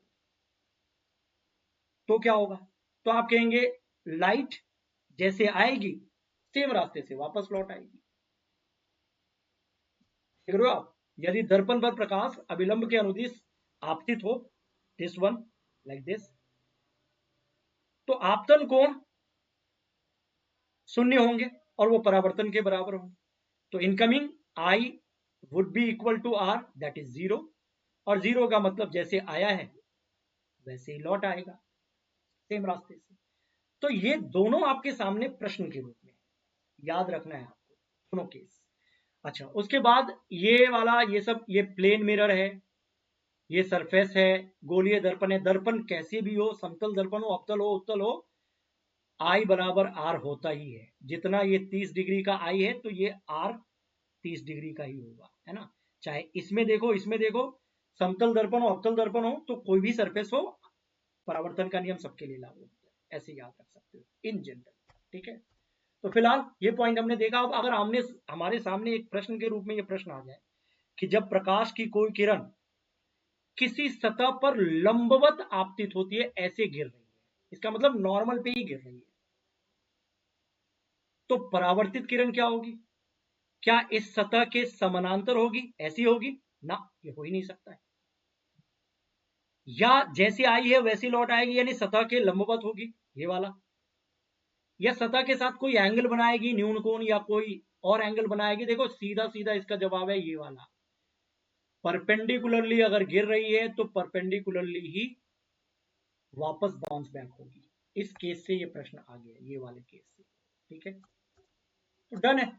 अच्छा, ये वाला भी एक प्रश्न है, इसको भी देखो, इसके बारे में भी अभी हमने बात की है, और उसी तरीके का एक पैटर्न है, आपतन कोण परावर्तन कोण से संबंधित, लॉ ऑफ रिफ्लेक्शन से संबंधित। अब यहां से प्रश्न निकालना है, कोई प्रकाश किरण किसी समतल दर्पण के परावर्तक पृष्ठ पर आपतन करती है। समतल दर्पण यानी ये सरफेस है, दर्पण है, और गिर रही है कोई लाइट रेस, अभी तक तो यहां समझ में आया, ठीक है, गिरती है। A ray of light is incident on the reflecting surface of a plane mirror। ठीक बात है, ये प्लेन मिरर है, इस पर लाइट गिर गई, गिरने दो।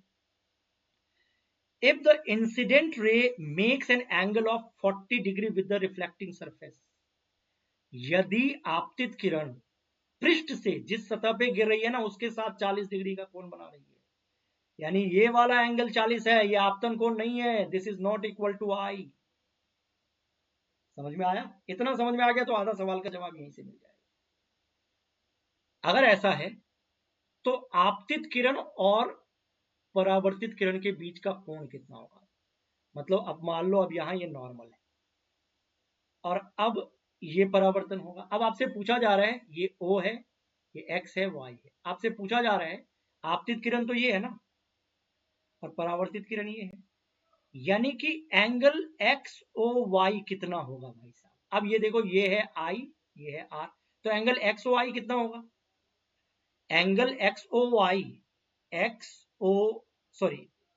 XOY ये वाला पूछा जा रहा है, ये पूरा का पूरा, तो ये वैल्यू तो हो जाएगा आपका angle I plus angle R, दोनों को जोड़ दो मिल जाएगा, लेकिन I कितना निकलेगा? अब आप ये काम खुद ही कर सकते हो। तो ये देख लो भाई साहब, ये है 40, तो ये कितना निकला चाहिए? 50, क्योंकि टोटल तो 90 होता है। तो ये हो गया 50, तो R भी 50 यानी 100 डिग्री हो जाएगा इसका आंसर। यानी I प्लस R, तभी तो ये आपतित किरण और परावर्तित किरण के बीच का ये पूरा एंगल मिलेगा। तो angle I plus angle R। अब अगर एंगल I आपने 40 मान के कर लिया तो आप सी आंसर लगा दोगे, तो 40 क्यों मानना है? क्योंकि प्रश्न ठीक से पढ़ना है, और बहुत लोग गलत कर सकते हैं, यहाँ पे थोड़ा सा ध्यान देना है आपको, ठीक है, बाकी और कुछ नहीं है, मुश्किल नहीं है। चलो ये पॉइंट समझ में आ गया। और अभी तो हम लोग दर्पण के बारे में अभी शुरू ही हुआ है, कहानी तो शुरू भी नहीं हुई है दर्पण के बारे में। अभी तो लाइट के रिफ्लेक्शन की बात करो और इसी प्रिंसिपल पे दर्पण काम करता है। तो जब रिफ्लेक्शन की कहानी चल रही है तो ये कहानी अधूरी है तब तक, जब तक मिरर की कहानी को जान लिया जाए, क्योंकि मिरर से किसी ऑब्जेक्ट की इमेज बनती है किसके कारण? परावर्तन के कारण। तो मिरर एक ऐसी चीज है, कांच की बनी हुई एक ऐसी चीज है जो लाइट को रिफ्लेक्ट करती है, इसको हम रिफ्लेक्टेड सरफेस कहते हैं या रिफ्लेक्टर कहते हैं, परावर्तक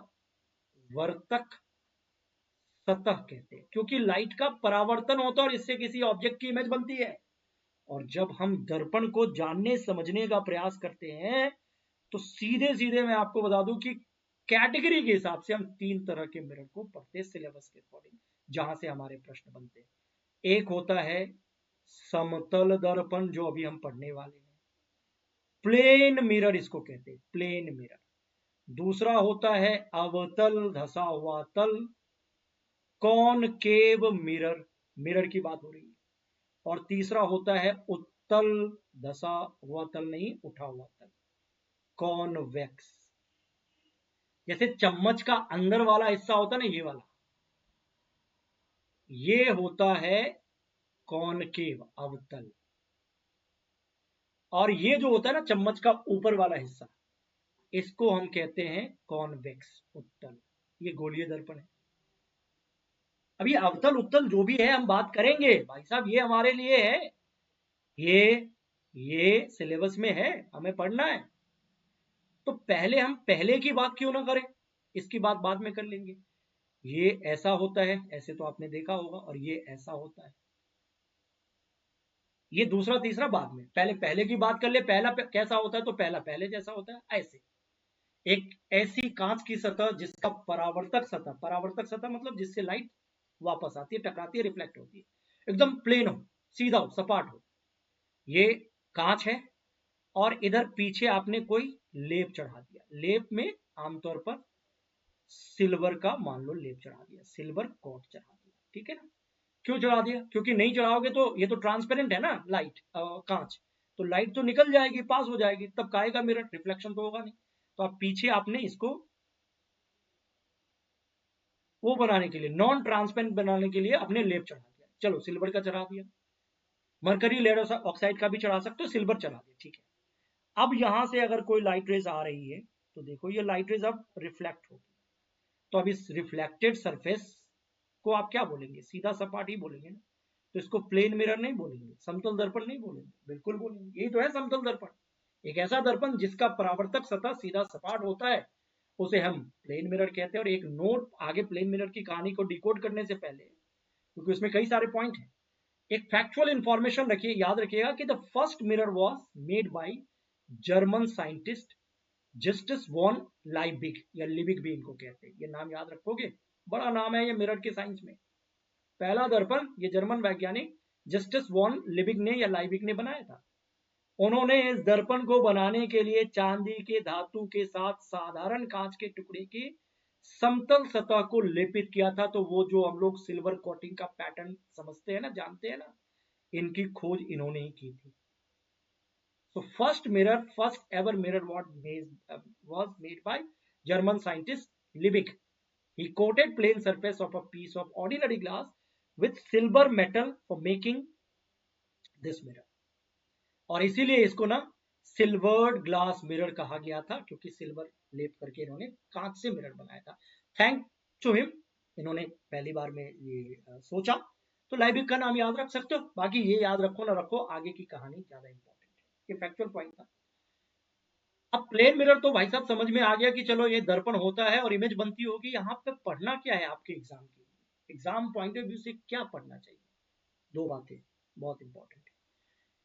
एक तो जब भी आप दर्पण पढ़ो ना, तो सबसे पहले उस दर्पण से किसी ऑब्जेक्ट की इमेज कैसी बनती है उसका पूरा साइंस आपको पता होना चाहिए। प्रतिबिंब, क्योंकि यहाँ कई प्रश्न छिपे हुए होते हैं। इमेज, किसी ऑब्जेक्ट की इमेज, आप आईने में शक्ल देखते हो ना, आपकी अपनी इमेज दिखाई देती है। तो उस इमेज का क्या साइंस है, नेचर क्या है, छोटी बड़ी किस तरीके की इमेज बनती है, real virtual whatever the case. और इसके बाद जब इमेज वगैरह का आइडिया मिल जाता है तो इसी डिस्कशन में आपको इसके यूजेस का पैटर्न भी डिकोड कर लेना है। कहीं ना कहीं इसके नेचर से, इसके इमेज फॉर्मेशन के केस से इसका प्रैक्टिकल उपयोग क्या होता है थोड़ा थोड़ा आइडिया मिल जाता है। ये दोनों अपने आप में इंपॉर्टेंट है। पहली बात मैं आपको बताऊं कि जब आप समतल दर्पण को जानने का प्रयास करोगे ना, देखने का, रिसर्च करने का प्रयास करोगे इससे कैसी इमेज बनती है, तो इससे वर्चुअल इमेज बनती है। अभी मैं बताता हूं क्यों। आभासी, काल्पनिक, और इरेक्ट, सीधा, अपराइट भी आप इसको कह सकते हैं। साथ ही साथ सेम साइज की बनती है, वस्तु से छोटी बड़ी नहीं, सेम साइज, जितनी बड़ी वस्तु है उतनी बड़ी इमेज बनती है। ये इसकी पहचान है। और इसके साथ साथ अगर इमेज की डिस्टेंस देखेंगे ना, दर्पण से कितनी दूरी पे बनती है, तो वस्तु को कितनी दूरी पे रखा है उतनी दूरी पे इमेज भी बनेगी। सेम डिस्टेंस, समान दूरी। 4 पॉइंट याद हो गया। वर्चुअल, सीधा, same size, at same distance. अगर मैं समतल दर्पण के सामने 4 मीटर की दूरी पे खड़ा हूं तो मेरी इमेज भी 4 मीटर की दूरी पे बनेगी। जितने दूरी पे ऑब्जेक्ट है उतनी दूरी पे इमेज। और साथ ही साथ इस इमेज की एक और खासियत होती है, क्या, लैटरल इनवर्स, पार्श्व उल्टा इसको कहते हैं। इसका क्या मतलब हुआ, लेफ्ट का राइट, राइट का लेफ्ट, ऐसे देखो, है ना। ये व्यक्ति है, ये ऑब्जेक्ट है, ए नाम का व्यक्ति, इसके सामने प्लेन मिरर है पीएम, और इमेज इसका लेफ्ट, इमेज में राइट हैंड के रूप में, लेफ्ट का राइट, राइट का लेफ्ट, इसी को पार्श्व उल्टा कहते हैं, लेटरल इन्वर्जन कहते हैं। तो ये जो लास्ट लाइन लिखा है ना कि प्लेन मिरर से ऐसी इमेज बनती है, तो ये वही पॉइंट है, याद रखिएगा, ठीक है। राइट हैंड है लेकिन इमेज में लेफ्ट, तो लेफ्ट का राइट, राइट का लेफ्ट, इसको पार्श्व उल्टा कहते हैं। अब देखो ये समतल दर्पण है, ये है भाई साहब ए बी ऑब्जेक्ट, कितनी दूरी पे है, दर्पण से यू डिस्टेंस पे। जब इमेज बन रही है इधर पीछे तो v डिस्टेंस पे बन रही है, और यहां अगर समतल दर्पण है तो u बराबर v होगा पक्का, दैट इज द केस। आप 10 मीटर की दूरी पे हैं, इमेज भी 10 मीटर की दूरी पे बनेगी। ऐसे में केस सवाल पूछ सकते हैं कि x नाम का कोई व्यक्ति अगर समतल दर्पण से 5 मीटर की दूरी पे है तो उस व्यक्ति और उसकी इमेज के बीच की दूरी कितनी होगी। तो अगर ये 5 मीटर की दूरी पे ये है तो ये भी तो 5 मीटर की ही दूरी होगी, इमेज भी तो सेम डिस्टेंस होगी।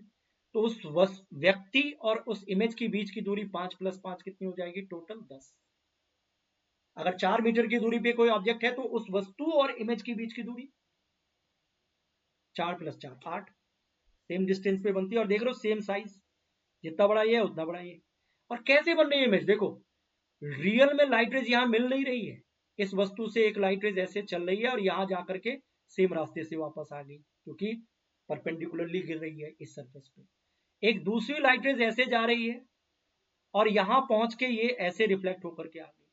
तो एक लाइट रेज जो यहां से रिफ्लेक्ट होकर के आ रही थी, ये आगे की तरफ जा रही है ऐसे, और ये दूसरी लाइट रेज आगे की तरफ ऐसे जा रही है। आपको लग रहा है कि ये दोनों लाइट रेज इधर कहीं मिलेगी, अगर इधर मिल जाएगी और इमेज बन जाए तब तो वो रियल इमेज है, लेकिन ऐसा लग नहीं रहा है, क्योंकि रियल में जब लाइट किसी पॉइंट पे मिलती है और फिर इमेज बनती है तो वो रियल है। बट ऐसा हो नहीं रहा है इसमें, ऐसा लग रहा है कि ये लाइट रेज इधर से कहीं से आ रही है ये वाली, और ये वाली इधर से कहीं से आ रही है, और ये दोनों यहाँ मिलती हुई प्रतीत हो रही है, इमेज बन गया यहाँ पे। लेकिन ये इमेज लाइट के रियल तरीके से इंटरसेक्ट होने से नहीं बन रही है, बल्कि seems to be meeting at a particular point और इमेज बन रही है। इसको वर्चुअल बोलते हैं, आभासी बोलते हैं। ठीक है ना, याद रख लोगे आप। समतल दर्पण, समतल परावर्तक सतह वाले दर्पण को समतल दर्पण कहते हैं, और समतल दर्पण द्वारा बना प्रतिबिंब हमेशा आभासी यानी कि काल्पनिक होता है। ऑलवेज वर्चुअल एंड सीधा, वर्चुअल इमेज सीधा ही होता है, याद रखोगे ये सब प्रश्न है। इमेज की साइज वस्तु के साइज के बराबर, सेम साइज, और प्रतिबिंब दर्पण से उतनी ही दूरी पे पीछे बनती है जितनी दूरी पे वस्तु को रखा गया है। और इसके अतिरिक्त प्रतिबिंब पार्श्व उल्टा, पार्श्व बनता है, लेटरल इन्वर्टेड, लेफ्ट का राइट, राइट का लेफ्ट। तो ये 4 पॉइंट अगर आपने यहां सीख लिया तो अच्छी बात है। ये तो हो गया इमेज का केस। दूसरा, यूज कहां होता है भाई साहब, देखो इसके यूज सिंपल है। पहला तो आईना, लुकिंग ग्लास होता है ना, शक्ल देखने के लिए जो हम दर्पण यूज करते हैं वो आईना है। समतल दर्पण से बना सकते हैं, अब अवतल उत्तल वाले भी हो सकते हैं, लेकिन आमतौर पर इससे जैसे हमें वैसे दिखते हैं, तो आईना तो है ही। और दूसरा और तीसरा यूज थोड़ा टेक्निकल है, एक होता है पेरिस्कोप। पेरिस्कोप टेक्टिकल इंस्ट्रूमेंट होता है, इसको बनाने में प्लेन मिरर यूज किया जाता है। जैसे युद्ध बंकरों के दीवार में इसे फिट किया जा सकता है पेरिस्कोप को, और सुरक्षित तरीके से, खुफिया तरीके से दुश्मन की गतिविधियों को देखा जा सकता है। सबमरीन में, जो पानी के अंदर चलता है ना सबमरीन, उसमें सांप की तरह लटकता हुआ एक सिस्टम दिखाई देता है, ये पेरिस्कोप होता है। बाहर की चीजों को अंदर कोई बैठा हुआ व्यक्ति देख रहा है, ये पेरिस्कोप है। सिंपल साइंस है ये। देखो ये वॉल है, युद्ध बंकल है, ठीक है, इसके ऊपर आपने एक नली जैसी पूरी संरचना बना दी और यहाँ पे एक प्लेन मिरर लगा दिया। ये देख लो एक खास एंगल पे, 45 डिग्री का एंगल है सतह के साथ, ये 45 का एंगल है। और एक प्लेन मिरर आपने यहां लगा दिया, और यहां आपने अपनी आंखों को रख दिया चुपचाप, और सामने की व्यू को आपको देखना है सुरक्षित तरीके से। सबमरीन में भी ऐसा होता है, इसके अंदर कोई बैठा हुआ यहाँ की चीजों को इसके जरिए देखेगा। तो कैसे देखता है, एक ऑब्जेक्ट से लाइट रेज टकराती है, टकराती है, टकराती है, यहां मिरर पे पहुंची, जैसे पहुंचती है वहां से रिफ्लेक्ट होकर के लाइट रेज आगे बढ़ती है, और सेम उसके रास्ते पे और मिरर लगा दिया गया, तो यहां अगर रिफ्लेक्टेड लाइट रेज यहां पहुंचेगी तो फिर से रिफ्लेक्शन होगा यहाँ, और यही लाइट रेज आंखों तक पहुंचेगी, सामने की चीजों को देखा जा सकता है सुरक्षित तरीके से। तो इसको कहते हैं पेरिस्कोप। सबमरीन में, युद्ध बंकरों में, दुश्मन की गतिविधियों में को देखने के लिए सुरक्षित तरीके से पेरिस्कोप बनाया जाता है, और पेरिस्कोप बनाने के लिए समतल दर्पण लगा सकते हैं। और एक कैलाइडोस्कोप होता है जिसे हम बच्चों का खिलौना कहते हैं। इसमें 3 प्लेन मिरर को ना, 1 2, ये 3 है, 1 2 3 ऐसे 60 डिग्री के हिसाब से एसोसिएट किया जाता है, बनाया जाता है, और इसे एक नली में फिट किया जाता है।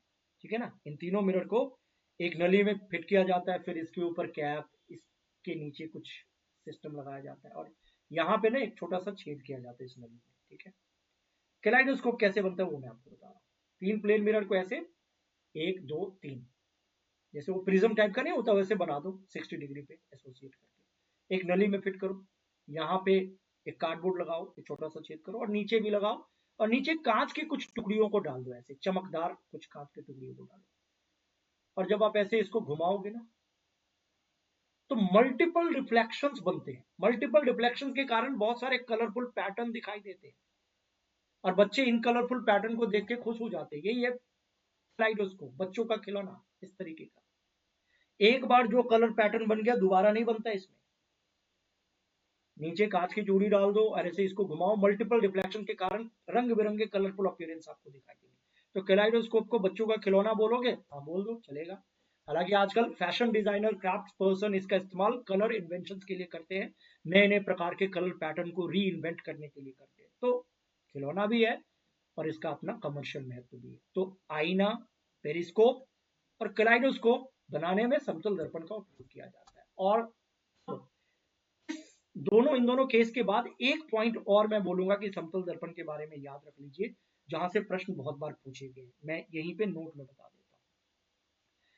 देखो, अगर दो प्लेन मिरर है ना, ऐसे, एक है मिरर 1 और दूसरा है मिरर 2, और ये आमने सामने है, पैरेलल है। ये अनुभव के आधार पर प्राप्त की गई जानकारियां है, जिसको आपको प्रश्न के रूप में दे दिया जाता है। अगर दो समतल दर्पण एक दूसरे के समानांतर या समांतर, जैसे भी आप बोलो, पैरेलल है, और इसके बीच किसी ऑब्जेक्ट को रख दो। क्या रख दो? ऑब्जेक्ट। ऑब्जेक्ट मतलब वस्तु। तो इस ऑब्जेक्ट की जो इमेज की संख्या होगी ना, इमेज की संख्या, प्रतिबिंब की संख्या, नंबर, 2 बनेगी, 4 बनेगी, कितनी बनेगी? अगर पैरेलल हो ना तो इनफाइनाइट बनेगी, अनंत बनेगी। ये याद रख लेना, क्योंकि एक ऑब्जेक्ट की एक मिरर से जो इमेज बनती है, वही इमेज दूसरे मिरर के लिए ऑब्जेक्ट की तरह बनती है। तो इमेज की इमेज, फिर इमेज की इमेज, इमेज की इमेज, मतलब मल्टीपल इनफाइनाइट इमेज बन जाती है। जैसे आप सलून में आप देखोगे ना, एक मिरर इधर, एक मिरर इधर, और बीच में खड़े होकर के आप देखोगे ना, तो आप ही आप दिखाई दोगे, आपकी इमेज इनफाइनाइट दिखाई देती है। तो एक केस आप याद रख लीजिएगा कि अगर दो समतल दर्पण को समानांतर रखा जाता है और उसके बीच किसी ऑब्जेक्ट को रख दिया जाए तो उसकी इमेज इनफाइनाइट बनती है। ये सीधा सीधा केस है। लेकिन अगर दो मिरर को किसी एंगल पे एडजस्ट कर दिया जाए, ये ज्यादा इंपॉर्टेंट है। एग्जाम्पल के साथ इसको याद रखना है, वेरी वेरी इंपॉर्टेंट पॉइंट। एक एंगल है, मान लीजिए थीटा डिग्री एंगल है, और दो प्लेन मिरर एक दूसरे से ऐसे इंक्लाइंड है कि उनके बीच कोई एंगल है, और वो एंगल है थीटा। आप समझ रहे हो मैं क्या बोल रहा हूं? एक मिरर, दूसरा मिरर ऐसे एक एंगल पे, 60 डिग्री पे, 30 डिग्री पे, कुछ भी है, एक पर्टिकुलर अगर एंगल, समानांतर नहीं हो लेकिन दो मिरर एंगल पे इंक्लाइन। अब ये एंगल 30 डिग्री भी हो सकता है, ये 40 डिग्री भी हो सकता है, ये 60 डिग्री भी हो सकता है, 90 डिग्री, एनीथिंग। थीटा की वैल्यू कुछ भी हो सकती है। अगर ऐसा कुछ है तो यहां जो इमेज की संख्या होगी ना, नंबर ऑफ इमेज, अब यहां पे थोड़ा सा आपको काउंट करना होगा। इमेज की संख्या का फॉर्मूला आएगा, नंबर का फॉर्मूला 2 होगा। पहला फॉर्मूला होगा, अगर थीटा डिग्री वैल्यू पता है, आपको बोल दिया जाए कि 30 डिग्री पे दो प्लेन मिरर इंक्लाइन है, तो उसके बीच किसी ऑब्जेक्ट को अगर रख दिया जाए, वस्तु को रख दिया जाए, तो उस वस्तु की इमेज की संख्या कितनी होगी? तो इसका एक फॉर्मूला है 360 बाई थीटा माइनस 1 नंबर, और दूसरा भी एक फॉर्मूला है ओनली 360 बाई थीटा। अब दो दो फॉर्मूला हो गया। अब कौन सा कब लगाना है? ठीक है ना? देखो, नंबर ऑफ इमेज का आंसर कहां से आएगा? यहां से। एक तो यहां से आएगा 360 बाई थीटा माइनस 1, या 360 बाई थीटा भी आ सकता है।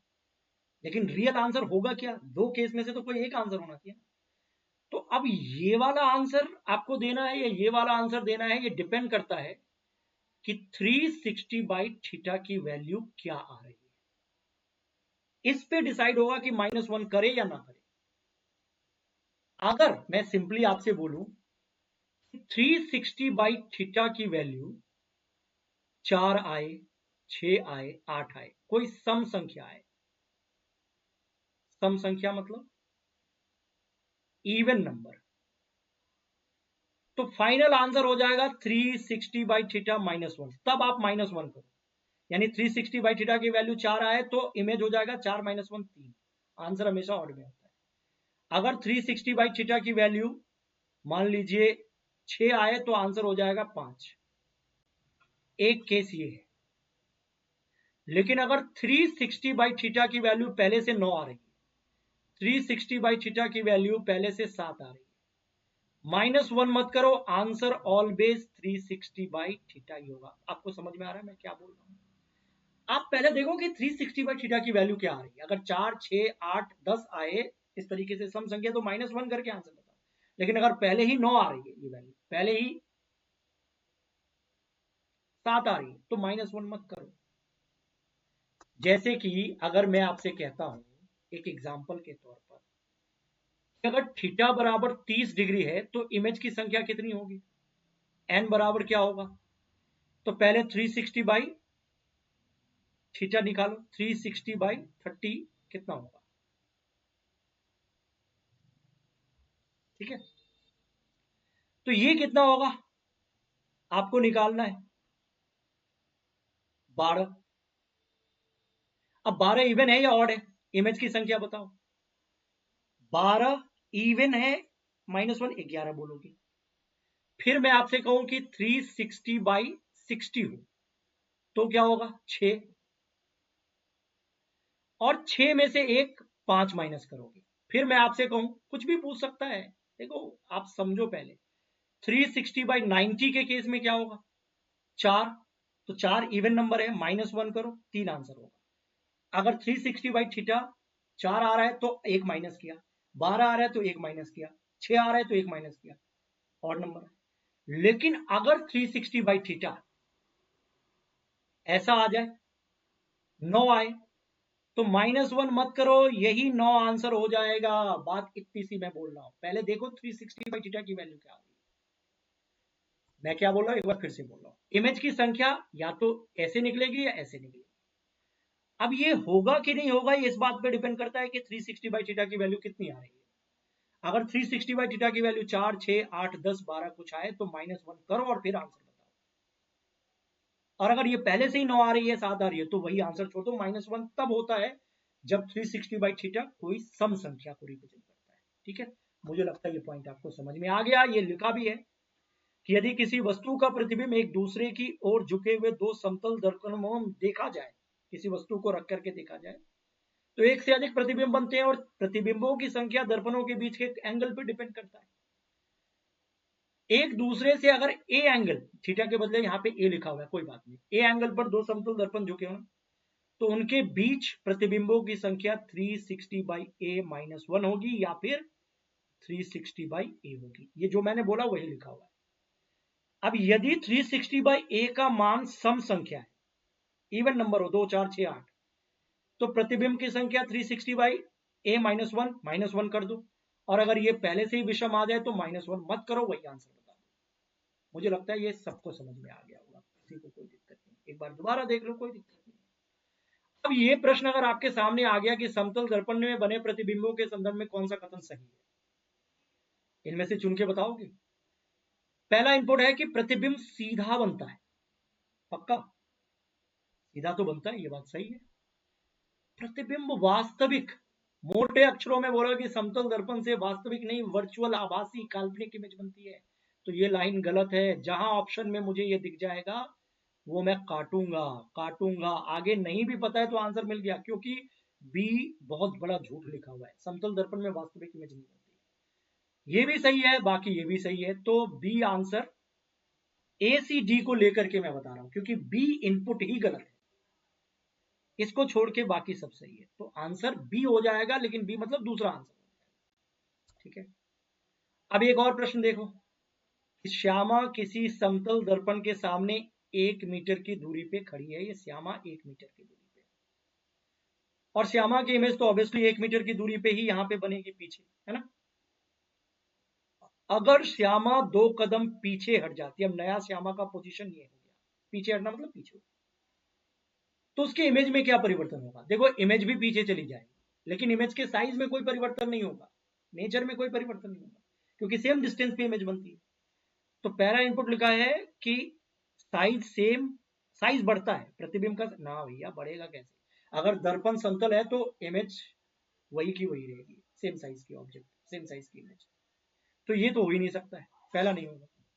प्रतिबिंब का साइज समान रहेगा, यहां तक ठीक है, परंतु वो दर्पण से दूर चली जाएगी। अगर श्यामा दर्पण से दूर जा रही है तो प्रतिबिंब भी दर्पण से दूर जाएगी, ये तो सही लग रहा है, क्योंकि जब आप दर्पण से दूर भागोगे आपकी इमेज भी उसी तरीके से भागेगी। क्योंकि जितनी दूरी पे आप हो इमेज भी उतनी दूरी पे बनती है। तीसरा क्या है, समान साइज लेकिन दर्पण के निकट नहीं। इमेज ऑब्जेक्ट अगर इधर भागेगी तो इमेज भी दूर ही भागेगी, तो ये तो हो नहीं सकता और ये भी नहीं, तो बी आंसर ही इसका सही होगा। डन है, कॉमन सेंस, तो सोचो सीधा सीधा। समतल दर्पण है तो आप यहाँ है तो भी सेम साइज की इमेज बनेगी, यहाँ है तो भी सेम साइज की इमेज बनेगी। अगर आप दर्पण से दूर भागोगे तो इमेज भी दूर भागेगी, पास थोड़ी आएगी, तो इसीलिए बी इनपुट हो जाएगा यहाँ। ठीक है, तो ये सब अभी हमने दर्पण के कहानी को, शुरू की कहानी को हमने जाना है। ये सिर्फ किसकी बात हो गई है, समतल दर्पण।